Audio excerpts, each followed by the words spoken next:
একটা জিনিস দেখাবো তোমাদেরকে, দেখো।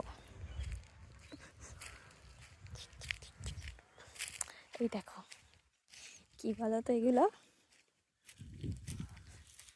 এগুলো হলো তাল। এখানে কত দেখো পড়ে আছে এরকম তাল, পুরো গাছের নিচে ভরে পড়ে আছে। কেউ খায় না, পাকা তাল, কি সুন্দর গন্ধ ছাড়ছে, পুরো পেকে গেছে। এই দেখো ভর্তি গাছে, দেখতে পাচ্ছ? পুরো ভর্তি গাছে, এই নিচে পড়ে আছে সব, এদিকে এদিকে এদিকে সব পড়ে ভর্তি। আর কলকাতায় এগুলো পাওয়া যায় না, কত টাকা করে কিনতে হয় আমাদেরকে।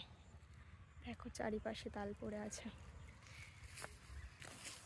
আর এখানে তো তাল পড়ে পড়ে পড়ে পড়ে এই আটিগুলো বেরিয়ে গেছে, দিয়ে এরা এগুলোকেও পর্যন্ত খায় না, ঠিক আছে? আর আমরা তো এটাকে ফাটিয়ে এটার ভেতরেরও যে শ্বাসটা থাকে সেটা খাই। মানে বাঙালিরা মানে কিছুই ছাড়ি না, আমরা সমস্ত জিনিস খাই।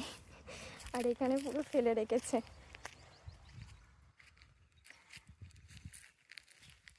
প্রচুর তাল গাছে।